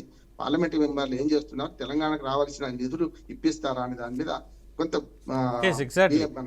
ఇక్కడ ప్రధాన విమర్శ కూడా వచ్చేది అక్కడే ఉందంటే, ఇప్పుడు కాంగ్రెస్ పార్టీని విమర్శిస్తున్నారు మీరు పాలన సరిగా చేయట్లేదు అని. సేమ్ దెన్ ఎన్డీఏ కూటమి ప్రకారం పైన మీరు అధికారంలో ఉన్నారు, 8 మంది బీజేపీ ఎంపీలు ఉన్నారు ప్రేమ్ గాంధీ గారు. కానీ రాష్ట్రానికి మీ తరఫు నుంచి ఒక మంత్రితోటి మాట్లాడి ఇదిగో ఇది మేము తెచ్చాం, ముఖ్యమంత్రి గారు మన రాష్ట్రంలో ఇగో ఇక్కడ ఇది ఉంది, ఇక్కడ ఈ ఫెసిలిటీస్ కావాలి, పదండి నేను వస్తాను, మనం ప్రధాని దగ్గరికి వెళ్దామని ఎంతమందిని ఇనిషియేటివ్ తోటి మీరు తీసుకుని వెళ్ళగలుగుతున్నారు? అది అంటే ఒక్క మాట అక్కడికి వస్తాను. అంటే 8 మంది ఎంపీలు ఉన్నారు కానీ నిన్నటి దాకా ఉన్న సమన్వయం ఏమైంది? మొదట్లో రేవంత్ రెడ్డి గారిని ఒప్పుకున్నాను, ఎందుకంటే కిషన్ రెడ్డి గారిని కలిసారు, మోడీ గారిని కలిసారు, అసదుద్దీన్ ఓవైసీ లాంటి వాళ్ళని కూడా సలహా తీసుకుంటారని బాగానే ఉంది. కానీ మధ్యన ఈ ఏవైతే లుకలుకల వల్ల మధ్యన ఒక 7 నెలలు గ్యాప్ వచ్చింది. ఇప్పుడు మళ్ళీ మొదటికి వస్తుంది. కానీ ఏమైందంటే ఇప్పుడు ఉత్తర భాగం త్రిపుల్ ఎన్నడో మంజూరైంది, కేసీఆర్ గారు అశ్రద్ధ చేశారు, ఇది మొదలు పెడతామంటున్నారు, మంచి శుభసూచకమే. కానీ దక్షిణ భాగాన్ని మేమే నిర్మించుకుంటామని పిల్లి మొగ్గలేసి ఇప్పుడు మళ్ళీ మీరే నిర్మించండి అంటున్నారు. కనుక జాతీయ స్థాయిలో కొన్ని వచ్చేటి మన Telangana gateway of south India కనుక కొన్ని వస్తాయి, జాతీయ రహదారులు కానీ ఇవన్నీ ఇవి చెప్పుకుంటే లాభం లేదు. తమదైన రీతిలో కేంద్ర ప్రభుత్వం ఇది మన తెలంగాణకు చేసింది, విభజన హామీలు ఇంకా అమలు అట్లాగే ఉన్నాయి, వాటి గురించి ప్రశ్నలు వస్తున్నాయి. కానీ ఏమైందంటే ఎన్నికలప్పుడు బాగా ప్రధానంగా ముందరికి వస్తాయి. కానీ ఇప్పుడు బీజేపీ నాయకులు చెప్పుకోవాల్సింది ఏంటంటే, చేయవలసింది ఏంటంటే, మేము రేవంత్ రెడ్డి గారు అడుగుడు కాదు, ప్రభుత్వాలు వేరైనా సరే కలిసి పనిచేస్తున్నామని మాట వస్తున్నా కూడా మరి ఇంకా రావాల్సిన పథకాలు ఇంకా రాలేదు అని అసంతృప్తి కూడా ఉన్నది. దానికి బీజేపీ వాళ్ళు ఏమంటారు, జాతీయ స్థాయిలో జరిగే పథకాల గురించి చెప్తుంటారు, అది ఆల్మోస్ట్ అంతటా జరిగినప్పుడు మనకు వస్తాయి. కానీ ఏముంటది అంటే మనిషికి నాకు కొసరేంది, ఇప్పుడు మన పిల్లలు ఏమనుకుంటారు, ఎవరైనా మనం అక్కడ వంకాయలు కొన్నా కొసలు అడుగుతాం కదా, మాకు తెలంగాణకు ప్రత్యేకించి మీరు ఇచ్చింది ఏమిటి అనే ఒకటి మాట వస్తుంది. అది కూడా ప్రభావం చూపెడతాయి. కానీ పంచాయతీ ఎన్నికల్లో ఇప్పుడు ఇవన్నీ పోతాయి. మాకు పంచాయతీ ఎన్నికలు కానీ స్థానిక ప్రభుత్వాల ఎన్నికలు ఎంతసేపు గ్రామీణ ప్రాంత అభివృద్ధి, సంక్షేమం వీటి మీద వద్దని నేను అనుకుంటాను. సంక్షేమ పథకాల అమల్లో ఇప్పటికీ కొంచెం అసంతృప్తి మాత్రం కాంగ్రెస్ పార్టీ మీద ఉంది. రైట్, ప్రేమ్ గాంధీ గారు విషయం మనం గమనించాలి. సరే, వారు అంటున్నట్టు తెలంగాణ రాష్ట్రానికి ప్రత్యేకమైనటువంటి నిధులు అనేటువంటి అంశం పక్కన పెడితే, ఎంపీలుగా వాళ్ళు ఉన్నటువంటి నియోజకవర్గాల్లో అనేకమైనటువంటి అభివృద్ధి కార్యక్రమాలు బండి సంజయ్ గారు చేశారు, ధర్మపురి అరవింద్ గారు చేశారు, మళ్ళా రఘునందన్ రావు గారు చేశారు, కిషన్ రెడ్డి గారు చేశారు. వ్యక్తిగతంగా ఆ ప్రాంతం ఎక్కడైతే వాళ్ళ నియోజకవర్గంలో అనేకమైనటువంటి కేంద్రం నుంచి ఉన్నటువంటి నిధులు తీసుకొని వచ్చి ఆ ప్రారంభోత్సవాలు చేశారు. అక్కడ జరుగుతూ ఉన్నాయి, కార్యక్రమాలు జరుగుతున్నాయి, అభివృద్ధి జరుగుతూ ఉంది. ప్రత్యేకమైనటువంటి నిధులు అనే అంశం వచ్చే వరకు రాష్ట్ర వ్యాప్తంగా ఉన్నటువంటి కొన్ని అంశాలు, ఉదాహరణకు వేసుకున్న బెంగళూరు కారిడార్, అది రాష్ట్రానికి సంబంధించినటువంటి, ఆంధ్రప్రదేశ్ కైనా రాష్ట్రానికి సంబంధించినటువంటి అంశం ఉంది. లేదా రైల్వే స్టేషన్, 54 రైల్వే స్టేషన్లు ఆధునీకరణ జరిగినాయి. ఈ తెలంగాణ రాష్ట్రానికి సంబంధించినటువంటి అన్ని అంశాలు. చెల్లపల్లి రైల్వే పెద్ద టెర్మినల్ తయారైంది. ఇలా ఎంత పెద్ద టెర్మినల్ అంటే విదేశాల్లో కూడా ఉన్నటువంటి ఫెసిలిటీస్ ఆడ తీసుకొచ్చి ఒక విమానాశ్రయంలో ఉండేటువంటి ఫెసిలిటీస్ తోని పెద్ద టెర్మినల్ స్టార్ట్ అయింది. అనేక రంగాల్లో కేంద్ర ప్రభుత్వం ఏమేమి చేయాలో అదంతా చేస్తా ఉంది. ప్రత్యేకమైనటువంటి నిధులు వచ్చినా రాకపోయినా ఆ ప్రాంతాలకు సంబంధించినటువంటి ఎంపీలు ఖచ్చితంగా ధర్మపురి అరవింద్ గారు కూడా ఆయన నియోజకవర్గంలో ఎక్కడైతే నిజామాబాద్ లో అనేకమైనటువంటి అభివృద్ధి కార్యక్రమాలు తీసుకొని వచ్చారు, అలాగే కిషన్ రెడ్డి గారు తీసుకొని వచ్చారు, వాళ్ళ నియోజకవర్గంలో తీసుకొని వస్తున్నారు. ప్రత్యేకమైన నిధుల గురించి కూడా తప్పకుండా అవకాశం ఉన్నప్పుడల్లా రాష్ట్ర ప్రభుత్వానికి కావాల్సినటువంటి నిధుల కోసం ప్రయత్నం చేస్తూనే ఉన్నారు. ఇలా సమన్వయం ఎక్కడ ఉంది అని అంటే, డబుల్ ఇంజన్ సర్కార్ అనేది మేము మొదటి నుండి అంటా ఉన్నాం. కేంద్రము రాష్ట్రము సమన్వయంగా పనిచేస్తుంటే వాతావరణం వేరుంటది, లేకపోతే పరిస్థితులు అన్ని వేరుంటాయి. ఇలా కేంద్రం సంబంధించినటువంటి అనేక సంక్షేమ పథకాలు కానీ అనేక సంబంధించినటువంటి పథకాలను కూడా వీళ్ళు దుర్వినియోగం చేస్తున్నారు, వాడుతూనే లేరు. గత ప్రభుత్వం అయితే కేంద్రం ఉన్నటువంటి సంక్షేమ పథకాలను కూడా ఎక్కడ కూడా ప్రభుత్వం దాన్ని ఆచరణకు కూడా తీసుకున్నటువంటి దాఖలాలు ఉన్నాయి. మేము దాన్ని చాలా సందర్భాలు చెప్తా ఉన్నాం. ఇప్పుడున్నటువంటి ప్రభుత్వం కూడా కేంద్రం ఉన్నటువంటి పథకాలు ఉన్నాయి, ప్రత్యేకంగా నిధులు రాలే కాదు. ఆయుష్మాన్ భారత్ ఉంది, దాన్ని పూర్తి స్థాయిలో ఇంప్లిమెంట్ తీసుకురావాలి. అనేక పథకాలు, కేంద్రం ఉన్నటువంటి పథకాలు మధ్యతరగతి పేదవాడికి బిలో పావర్టీ లెవెల్ ఉన్నటువంటి వ్యక్తులకు చాలా పథకాలు ఎలిజిబిలిటీ ఉంటాయి.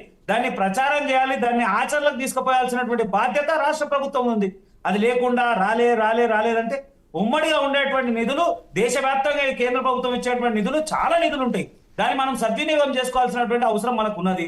దాని మీద మాట్లాడదు. ఎందుకంటే ఇది కేంద్ర ప్రభుత్వం నిధులు, వాళ్ళు ఇచ్చినటువంటి పథకాలు, వాళ్ళకి ఎక్కడ గుడ్ నేమ్ వస్తుంది, కేంద్ర ప్రభుత్వానికి ఎక్కడ మంచి పేరు వస్తుంది, భారతీయ జనతా పార్టీ ఎక్కడ ఎదుగుతుందా అనేటువంటి ప్రయత్నం రాజకీయ పార్టీలు చేస్తూ ఉంటాయి. దాన్ని పక్కనబెట్టి చేస్తే అభివృద్ధి కనబడుతుంది. కాదు ఇదేమి రేర్ ప్రాక్టీస్ కాదు, ఇదంతా రెగ్యులర్ ప్రాక్టీసే. ఏ గవర్నమెంట్ ఉన్నా కానీ కేంద్రం ఇచ్చింది అంటే కేంద్రంలో ఆ ప్రభుత్వం పేర్లు పెట్టుకుంటారు, వేరే వాళ్ళు వస్తే వాళ్ళ పేర్లు పెట్టుకుంటారు.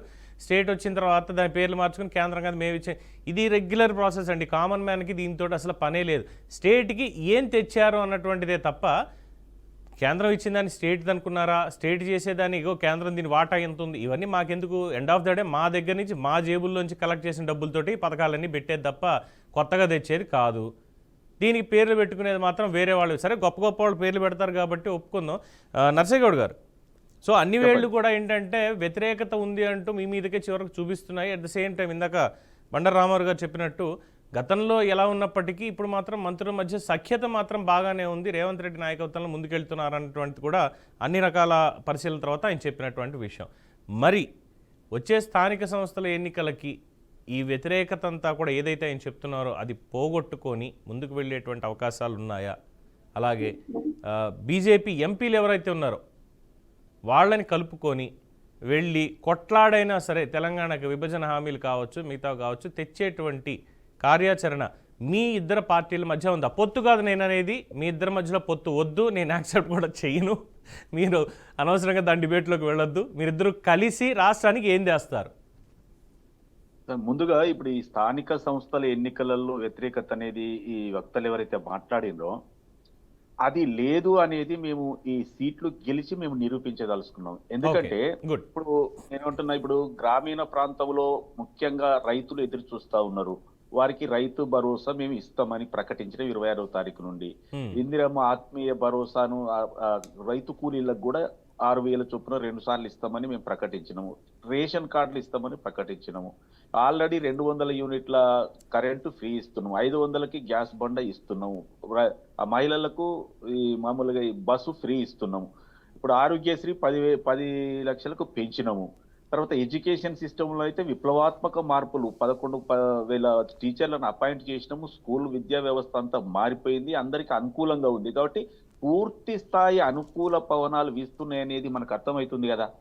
ఒక్క విషయం ఏంటంటే కొద్దిగా లేట్ జరిగింది ఇది కొన్ని అమలు పరచడంలో. అది మేము ప్రజలకు ఎప్పటికప్పుడు చేరవేస్తా ఉన్నాం, చెప్తా ఉన్నాం, ఇట్లా లేట్ అయింది ఇప్పుడు ఇస్తున్నామని చెప్తున్నాం కాబట్టి వాళ్ళు యాక్సెప్ట్ చేస్తున్నారు. కాబట్టి 26వ తారీఖు కట్ ఆఫ్ గా అన్ని దాదాపుగా 90% ఈ పథకాలు అమల్లోకి వస్తాయి కాబట్టి అంతా కూడా సవ్యంగా ఉంటది అనేది వాస్తవం.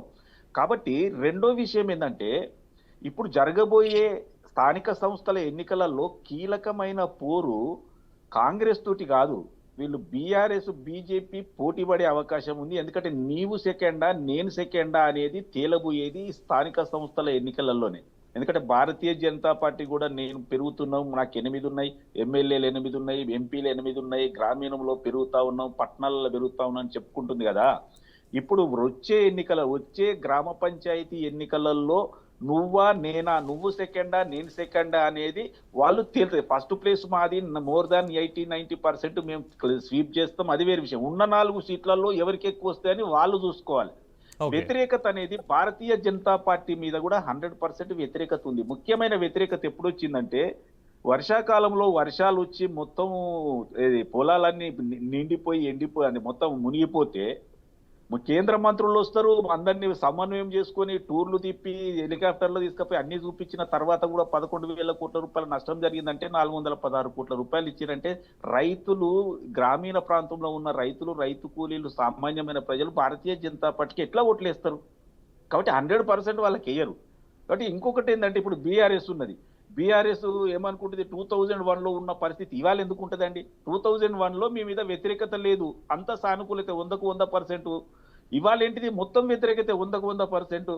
కాబట్టి ఖచ్చితంగా మీకు వేసే అవకాశాలు లేవు. కాబట్టి నేను ఏమంటున్నా, దీన్ని చూపెట్టి నేను ఏమంటున్నా స్వీప్ చేస్తాం. మేము స్థానిక సంస్థల ఎన్నికలు స్వీప్ చేస్తాం. స్వీప్ చేయడానికి కావాల్సిన అన్ని పథకాలు మేము అమల్లోకి తీసుకొచ్చినాం, వాళ్ళ మన్నన పొందుతాం. కాబట్టి ఇంకా ఇందులో వ్యతిరేకత అనే సమస్య లేదు. సమన్వయం అనేది 100% ఉంది. మంత్రుల మధ్య కానీ, ముఖ్యమంత్రి తోటి కానీ, అధికారుల మధ్య కానీ, అధికారులకు మంత్రులకు కానీ, పాలనా వ్యవస్థ కానీ అన్ని రకాలుగా వ్యవస్థలు అన్ని సవ్యంగా ఉన్నాయి, అన్ని సానుకూలతలు ఉన్నాయి. ఎవరు కూడా ఒక ఇల్లు గురించి ఆలోచన చేయండి. ఆ ఇంట్లో ఉద్యోగానికి పోవాలంటే మహిళలకు ఫ్రీ బస్ ఫెసిలిటీ ఉంది, చదువుకోవాలంటే కరెంటు ఫ్రీగా ఇస్తున్నాం, వండుకోవాలంటే 500కి గ్యాస్ బండ ఇస్తున్నాం, ఇప్పుడు పొలం చేస్తారంటే రైతు భరోసా ఇస్తున్నాం, మాకు పొలం లేదు మేము పని చేసుకుంటామంటే రైతు కూలీలకు ఆత్మీయ భరోసా ఇస్తున్నాం. ఇంకెక్కడ వ్యతిరేకత అండి? ఒక ఇంటిని కనుక చూసుకొని మనం ఆలోచిస్తే ఇన్ని సానుకూలతలు ఉన్న తర్వాత మాకు కాకుండా వేరే పార్టీ వైపు చూసే అవకాశమే లేదు. సరే, ప్రతిపక్షాలు అన్నప్పుడు ఏదో ఒకటి రంధ్రాన్వేషణ చేస్తారు, మాకు కూడా సీట్లు వస్తాయని వాళ్ళు చెప్పుకోకపోతే తప్పదు కదా, వాళ్ళు వాళ్ళ పార్టీలను రిప్రజెంట్ చేస్తారు కాబట్టి నేను వాళ్ళని తప్పుపడతలేను. కానీ మేజర్ చంక్ మేమే తీసుకుంటాం. 90% గ్రామ పంచాయతీలను మేము కైవసం చేసుకోబోతున్నాము. అదేవిధంగా మున్సిపాలిటీలు కానీ లేకపోతే మిగతాయి కూడా మేము ఖచ్చితంగా గెలుస్తాం. 15-20 సంవత్సరాలు రేవంత్ రెడ్డి గారే ముఖ్యమంత్రిగా పరిపాలన కొనసాగుతుందనేది స్పష్టంగా చేస్తున్నాను. రైట్. రామూర్తి గారు, సో వారు అనేది ఏంటంటే మీరు చెప్పినటువంటి విమర్శలకి లేదంటే రామ్మోహన్ రావు గారు చెప్పినటువంటి సూచనలకు వీటన్నిటి కూడా ఆయన చెప్పేది ఏంటంటే వాళ్ళు అంటున్నారు కదా విమర్శలు ఉన్నాయని లేదంటే వ్యతిరేకత ఉందని. ఉన్నాయి కదా, వచ్చే ఎన్నికల్లో మేము గెలిచి చూపించి మా మీద అటువంటి వ్యతిరేకత లేదు అని నిరూపించుకుంటా ఉంటూ సవాల్ చేస్తున్నారు. ఆ సవాల్కి మీరు సిద్ధమా? నేను 1 అవర్ నుండి ఇప్పుడు మనం వింటున్నాను. సరే, నాది కొద్దిగా టెక్నికల్ ప్రాబ్లం అన్నారు, నేను చెప్పాల్సిన కొన్ని విషయాలు చెప్పాను. నాకు ఏ విషయంలో ఇస్తున్నాం, ఇప్పుడే మిత్రుడు అన్నారు ఇస్తున్నాం, వీళ్ళ ఇద్దరి కూడా బీజేపీ కాంగ్రెస్ మాటలు కోటలు దాటుతున్నాయి, చేతలు మాత్రం గడప దాడతాయి. అది వచ్చింది ఇక్కడ సమస్య. వీళ్ళు మస్తు చెప్పారు, అన్ని విషయాలలో చెప్పారు. బీఆర్ఎస్ పార్టీ కార్యాలయం ఒక జనతా గ్యారేజ్ లాగా అయింది. 13 నెలల్లో కాంగ్రెస్ పార్టీకి నిద్ర లేని రాత్రులే గడిపే పరిస్థితి బీఆర్ఎస్ వల్ల. ఏ ఒక్క వెనకకు తగ్గలేదు, ప్రతిదీ నిలదీస్తున్నాం. అందుకే ప్రతి ఒక్కరూ మా సమస్యలు ఇక్కడనే పరిష్కరించబడతాయని కొన్ని వేల మంది, వేల రకాల వాళ్ళు తెలంగాణ భవన్కి వస్తున్నారు. అక్కడ మా కేటీఆర్ గారు, హరీష్ రావు గారు, మా నాయకులందరూ కూడా చాలా బ్రహ్మాండంగా ఏం కావాలో వాళ్ళకు దగ్గరుండి పనులు చేపిస్తున్నారు, వాటి గురించి పోరాడుతున్నాం. సరే, అదొక ఇష్యూ. వీళ్ళు అంటున్నారు మేము ఇస్తున్నాం. ఇప్పుడు బీజేపీ పార్టీ నాయకులు ఉన్నారు, పాపం కేంద్ర పథకాలు ఏమున్నాయో ఆ బీజేపీ పార్టీ ఆఫీసులోనే ఉన్నాయి తప్ప ఆ బీజేపీ పార్టీ ఆఫీస్ గేటు దాడతా లేదు. పల్లెల్లో అసలు నేను చెప్తున్నాను కదా, 8 ఉన్నాయన్నారు. నేను మిత్రుడు, మా ప్రేమ్ గాంధీ గారు నాకు మంచి మిత్రుడు, ఆయన అడుగుతున్నాను ఎందుకు ఈ 13 నెలల్లో ఏం కొత్తగా తెచ్చారు, 2 మంత్రులు అయ్యారు, ఏం ఈ రాష్ట్రానికి తీసుకొచ్చారు, ఎంత మీరు తెలంగాణ అభివృద్ధికి పాటుపడారు, ఒక నవోదయ స్కూల్ తెచ్చారా, ఒక మెడికల్ కాలేజ్ తెచ్చారా, ప్రాజెక్ట్ తెచ్చారా? ఇప్పుడు ఎవరేం తెచ్చారు అనేది ఇది యాక్చువల్లీ మనం ముందు మాట్లాడుకుని ఉంటే అర్థవంతంగా ఉండేది. ఇప్పుడు లాస్ట్ లో ఇంకో 1 minute లో క్లోజ్ చేస్తాం అనగా 7 వచ్చాయని మీరు అంటారు, ఏం తెచ్చారని వారు అంటారు, మేము చేయాల్సింది మేము తెచ్చామని మిట్ట నర్సయ్య గారు అంటారు. అందులో ఇవాళ వీకెండ్ స్టార్ట్ అయింది. లేదు రామూర్తి గారు మీకు కాదు మీకు గుర్తుండుంటే గత డిబేట్ లో కూడా మీరు ఆల్రెడీ ఈ లిస్ట్ అంతా చెప్పారు, ఏమేమి వచ్చాయి అన్నదానికి, మీరు ఏం చెప్పారు అన్నదానికి ఆల్రెడీ మనం ఇన్ఫర్మేషన్ ఇచ్చేసాం. ఈ రోజు ఉన్నటువంటి చర్చ ఏంటంటే కేవలం ఈ స్థానిక సంస్థల ఎన్నికల నేపథ్యంలో అసలు కాంగ్రెస్ ప్రభుత్వం మీద ఉన్న వ్యతిరేకత అన్న దాని మీద. నేను ఒకటే అడుగుతున్నా, నర్సయ్య మా రామ్మోహన్ గారు కూడా కుటుంబ పార్టీ వాళ్ళకు వాళ్ళే కనబడుతున్నారు అని కాదు, అందరు ఇట్లా ఉన్నారు. సోనియా గాంధీ, రాహుల్ గాంధీ, ప్రియాంక గాంధీ, ఇక్కడ కొడితే తిరుపతి రెడ్డి బ్రదర్స్, రేవంత్ రెడ్డి బ్రదర్స్, ఎక్కడ లేరులేండి, ఏ పార్టీ దానికి అతీతం కాదు. ఉంటుంది బీఆర్ఎస్ పార్టీ ఖచ్చితంగా నిక్కచ్చిగా. నేను అందరూ ఎందుకు భయపడుతున్నారు మరి ఎన్నికలు పెట్టడానికి? బీఆర్ఎస్ పార్టీ పుంజుకున్నది కాబట్టి, బీఆర్ఎస్ పార్టీ తిరిగి లేచింది కాబట్టి, నిలబడ్డది కాబట్టి గల్ల ఎత్తుకొని ఇగో ఈ పని చేసినాం, ఇక్కడ మీరు చేయలేదు. రైట్. ఎనీవే రామూర్తి గారు క్షమించాలి, ఎందుకంటే మనకి టైం స్లాట్ అయిపోయింది, మన సమయం అయిపోయింది కాబట్టి దయచేసి తప్పుగా అనుకోకండి. మనం డెఫినెట్గా మళ్ళీ ఒకసారి ఇంకొక డిబేట్లో దీనికి సంబంధించి ఇలాగ స్థానిక సంస్థలు మళ్ళీ ఈ సంక్రాంతి తర్వాత మళ్ళీ వస్తాయి, మళ్ళీ మనకి మాట్లాడుకోవడం మా కామన్ తప్పదు. ఆ రోజుకి పూర్తి డేటాతోటి ఏమేమి తీసుకొచ్చారు ఏంటనేది ప్రజల ముందు ఉంచేటువంటి ప్రయత్నం చేద్దాం. ఈ రోజుకి మాత్రం మొత్తం అందరికీ కూడా ధన్యవాదాలు. మిట్టా నర్సయ్యగౌడ్ గారికి, రామ్మూర్తి గారికి, అలాగే ప్రేమ్ గాంధీ గారికి, రామ్మోహన్ రావు గారికి పార్టిసిపేట్ చేసినందుకు గాను ధన్యవాదాలు. చూద్దాం, సవాల్ అయితే కాంగ్రెస్ పార్టీ విసిరింది కదా, మా మీద వ్యతిరేకత అని మీరు అంటున్నారు, వ్యతిరేకత లేదని గెలిచి మరీ మేము చూపిస్తాము, వెయిట్ చేస్తూ ఉండండి అని చెప్పారు కదా. మరి మిగతా పార్టీలు దానికి ఏ విధంగా సన్నద్ధం అవుతాయి? మరి కాంగ్రెస్ వైపు ప్రజలు ఉన్నారా? స్థానిక సంస్థల ఎన్నికల్లో పట్టం కడతారా? మళ్ళీ వేచి చూడాల్సిందే. సో ఇది ఈరోజు ఫర్ ద పీపుల్ డిబేట్. చూస్తూనే ఉండండి బీఆర్కే న్యూస్, తెలుగోడి సత్తా.